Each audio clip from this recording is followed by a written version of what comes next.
Good afternoon বন্ধুরা, চলে এসেছি নতুন একটি ভিডিও নিয়ে। সামনে যে তোরণটি দেখতে পাচ্ছেন, আশা করি অনেকেই বুঝতে পারছেন এটি কোথায়। ঠিকই ধরেছেন, আমরা এখন চলে এসেছি খিদিরপুর। আমরা যাব খিদিরপুর ভূকৈলাস মন্দিরে। এই তোরণের সামনে যে রাস্তাটি রয়েছে, সেই রাস্তাটি দিয়ে সোজা এগিয়ে যেতে হবে আমাদের। বেশ খানিকটা পথ যেতে হবে আমাদের, এই ধরুন মিনিট 5 মতো রাস্তা।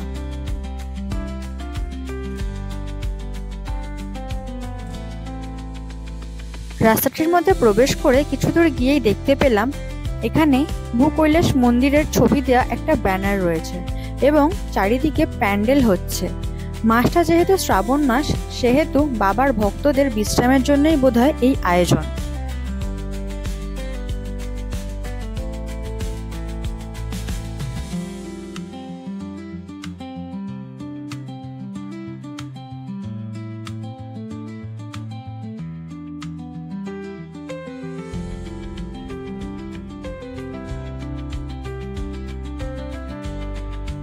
রাস্তা দিয়ে কিছুটা এগিয়ে আসার পরেই আমাদের ডান হাতে পড়লো ভূকৈলাস মাঠ, যে মাঠে এখন অনেক বাচ্চারা খেলা করছে। এই মাঠ থেকে সামান্য একটু এগিয়ে এসেই একটা মোড় পড়বে, যেখান থেকে আমাদের যেতে হবে বাঁ দিকে। বাঁ দিকে একটুখানি যাওয়ার পরেই সামনের মোড় থেকে আমাদের ডান দিকে যেতে হবে। ডান দিকে ঘুরেই সামনেই চোখে পড়লো রাজবাড়ির নহবতখানা। এর ভিতর দিয়েই আমাদের প্রবেশ করতে হবে। চলুন যাওয়া যাক। নহবতখানার অবস্থা খুবই করুণ, ভগ্নপ্রায় অবস্থায় দাঁড়িয়ে রয়েছে। নহবতখানা পার করেই দেখা মিলল ভূকৈলাস মন্দিরের একটি মন্দিরের চূড়া।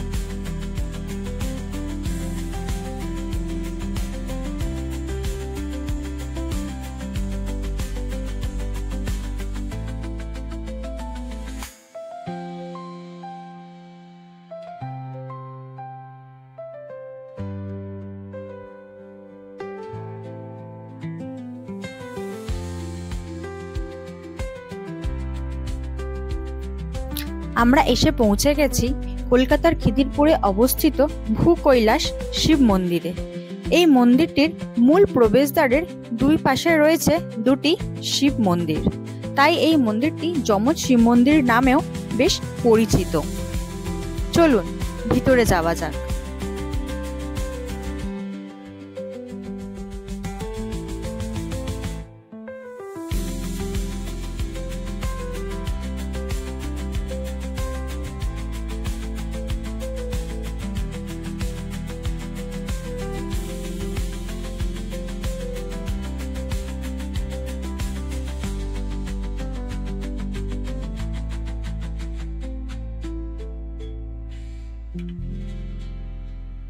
মন্দিরের মূল প্রবেশদ্বার দিয়ে প্রবেশের পরেই দেখতে পেলাম মন্দির চত্বরে বেশ কিছু বাচ্চা খেলা করছে, আর চোখে পড়ল প্রচুর বাঁশ বাঁধা রয়েছে। শ্রাবণ মাসে বাবার জন্ম মাস উপলক্ষে এখানে নিশ্চয়ই কোনো অনুষ্ঠান হচ্ছে, তাই এত বাঁশ বাঁধা রয়েছে। আর চোখে পড়ল দুটি মন্দিরের একদম সামনে বিশালাকার নন্দী মহারাজের একটি মূর্তি।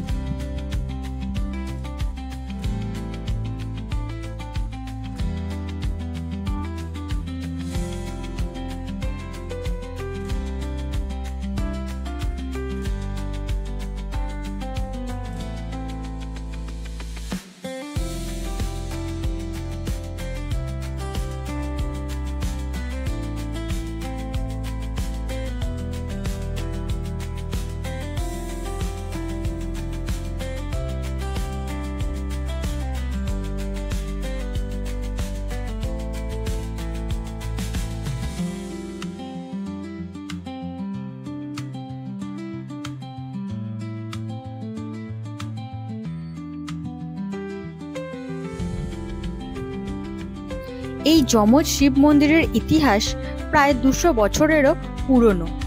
1781 সালে রাজা জয়নারায়ণ ঘোষাল প্রায় 108 বিঘা জমিতে এই শিব মন্দির এবং তার পাশেই রাজবাড়ি নির্মাণ করেছিলেন।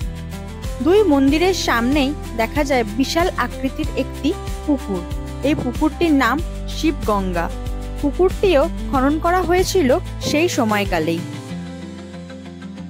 মন্দির চত্বরটি বেশ বড় এবং মন্দিরের সামনেই অবস্থিত শিবগঙ্গা নামের যে পুকুরটি রয়েছে সেটিকে চারদিকে ঘিরে রেখেছে অনেকগুলি ছোট ছোট দেবদেবীর মন্দির। চলুন ঘুরে দেখি সেই সব দেবদেবীর মন্দিরগুলি।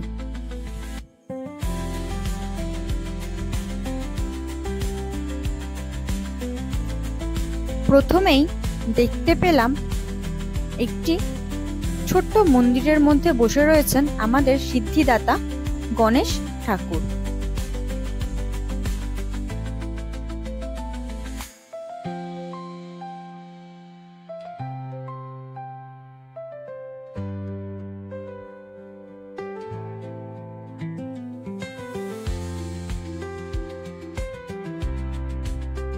এরপরেই রয়েছে রাম, সীতা, লক্ষ্মণের একটি মন্দির, সঙ্গে হনুমানজিও উপস্থিত।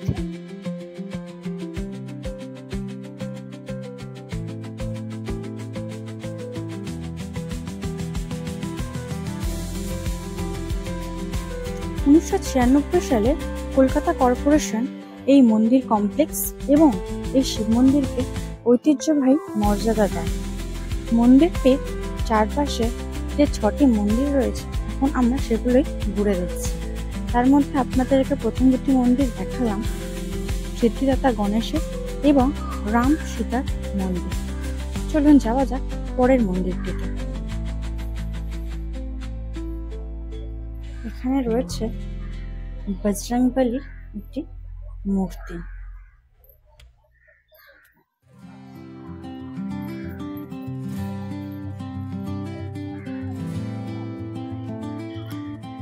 যমজ শিব মন্দিরের সামনেই রয়েছে শিবগঙ্গা পুকুর এবং তার একদম উল্টো দিকেই রয়েছে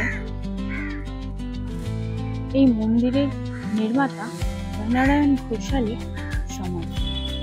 চলুন দেখে আসি।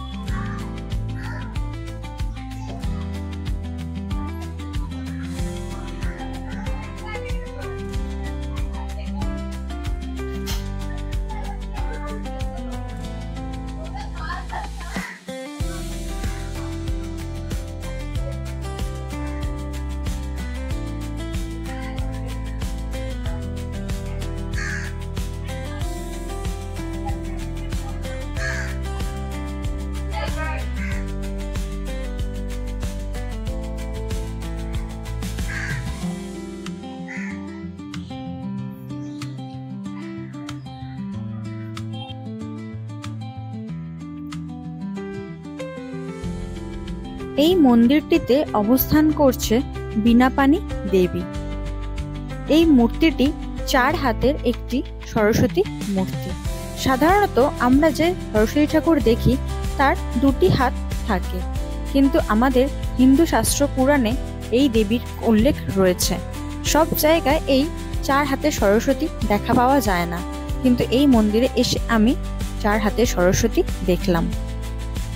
মন্দির চত্বরটি বেশ সুন্দর, গাছপালায় ভর্তি, আর প্রত্যেকটি গাছের গোড়া বাঁধানো রয়েছে বসার জন্য।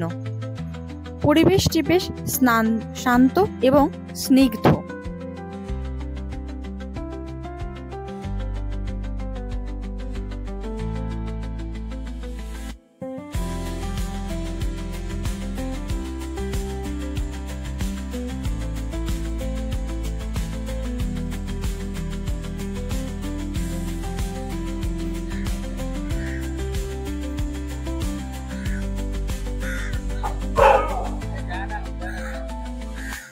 আরেকটি মন্দিরে ভোলেনাথ এবং মাতা পার্বতীর একটি বিগ্রহ।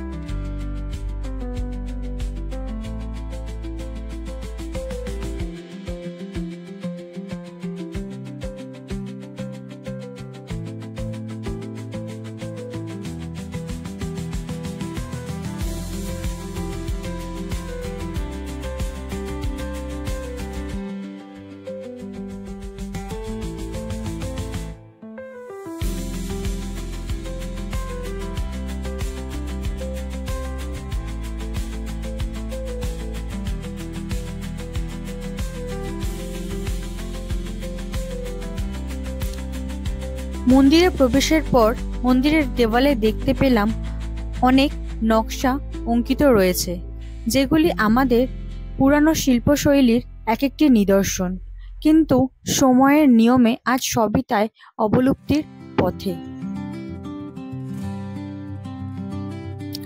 মূল দুটি মন্দিরের মধ্যে এই মন্দিরটি পূর্ব দিকে অবস্থিত।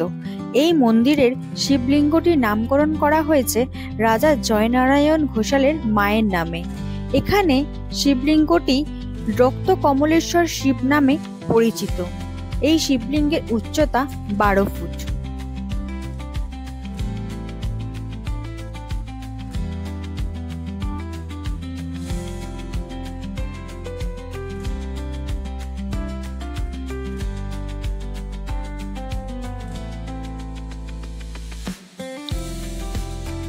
চলুন দেখে নিই পশ্চিম প্রান্তে অবস্থিত শিব মন্দিরটি।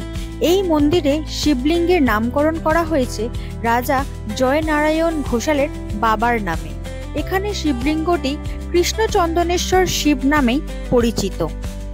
এই মন্দিরের শিবলিঙ্গটির উচ্চতা 18 ফুট।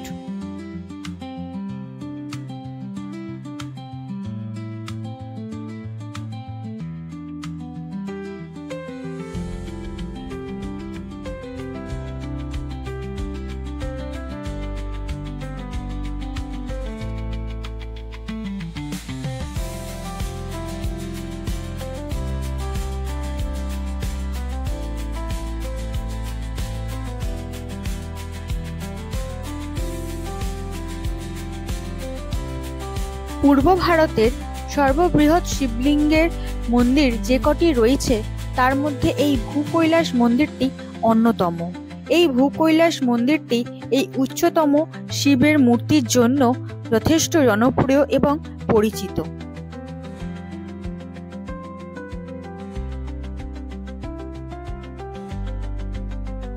ঘুরে দেখালাম মন্দির চত্বর এবং চমক শিব মন্দির। এর পাশেই রয়েছে রাজা জয়নারায়ণ ঘোষালের রাজবাড়ি।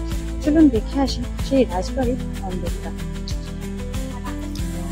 মন্দিরের মূল প্রবেশদ্বারের একদম উল্টো দিকে জয়নারায়ণ ঘোষালের রাজবাড়ি, যেটি এখন প্রায় ভগ্নদশায় দাঁড়িয়ে রয়েছে। এইখান থেকে সম্ভবত একটি দরজা ছিল, যেটি মন্দিরে আসার জন্য ব্যবহৃত হতো। রাস্তার মাঝখানে এখনো দাঁড়িয়ে আছে সেই সময়কার কিছু থাম।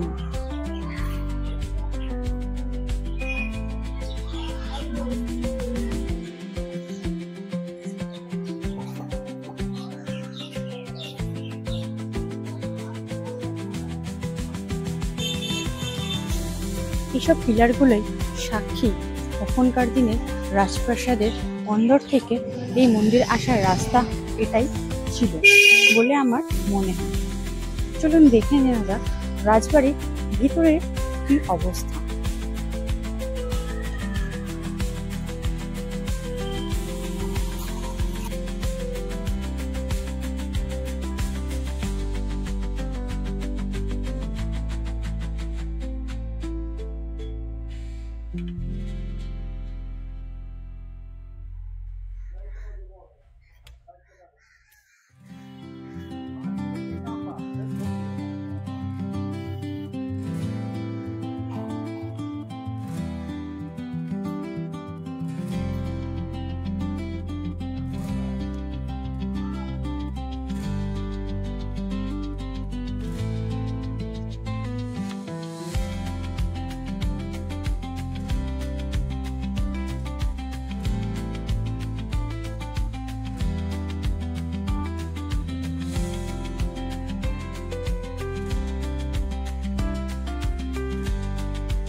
এই হলো ঘোষাল রাজ পরিবারের আরাধ্যা দেবী শ্রী শ্রী পতিত পাবনী দুর্গা দেবীর মূর্তি। মূর্তিটি অষ্টধাতুর নির্মিত।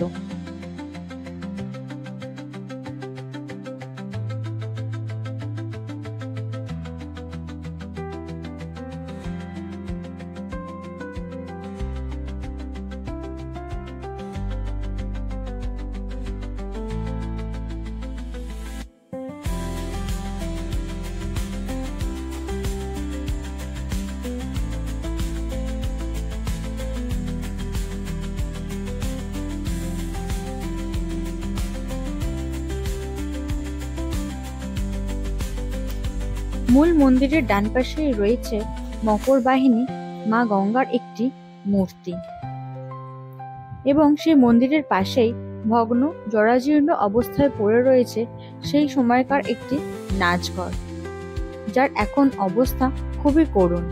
নাচঘরের দুপাশে রয়েছে দুটি তুলসী মণ্ডপ এবং তার দুপাশে বসানো রয়েছে দুটি কামান। জানা যায় এই রাজবাড়ির শিকড় 18 শতকের। ঘোষাল পরিবার ছিল তখন এই অঞ্চলের জমিদার। জমিদার পরিবারেরই একজন বিশিষ্ট ব্যক্তি ছিলেন জয়নারায়ণ ঘোষাল, যিনি জন্মগ্রহণ করেন 1754 খ্রিস্টাব্দে। জয়নারায়ণ ঘোষাল ছিলেন সেই সময়কার গভর্নর হ্যারি ভেস্টারের দেওয়ান। এছাড়াও রাজা রামমোহন রায়ের মতো ব্যক্তিত্বদের সঙ্গে তার সামাজিক সম্পৃক্ততার কথাও জানা যায়।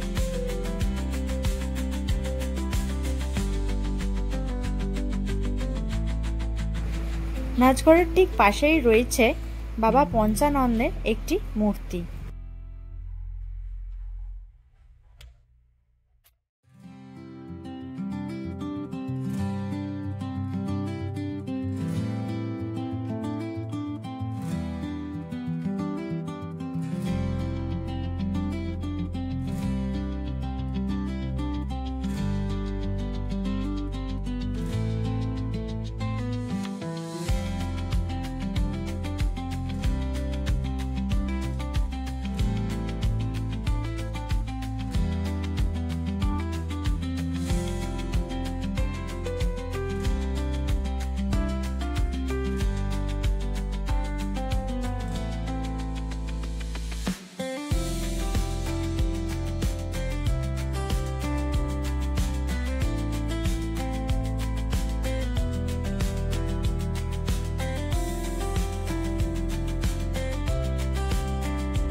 অপর পাশের আরেকটি মন্দিরে রয়েছে বাবা কাল ভৈরবের একটি মূর্তি।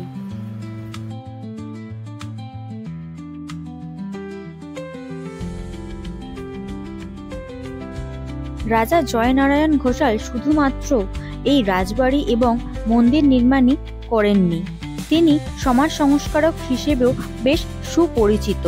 তার সাহিত্য অনুরাগ এবং পবিত্র শক্তির জন্য তিনি বেশ জনপ্রিয়। এই রাজা জয়নারায়ণ ঘোষাল সংস্কৃত, হিন্দি, বাংলা, আরবি, ফরাসি এবং ইংরাজি সাহিত্যেও বিশেষ পারদর্শী। 1782 সালে দিল্লির বাদশাহ মোহাম্মদ জাহানদার শাহের কাছ থেকে তিনি মহারাজা বাহাদুর খেতাব পান। তো চলো বন্ধুরা, আজকের ভিডিওটা এখানেই শেষ করলাম। ভিডিওটা কেমন লাগলো কমেন্টে অবশ্যই জানিও, আর ভালো লাগলে একটা লাইক করে দিও। দেখা হবে পরের ভিডিওতে। Tata, by.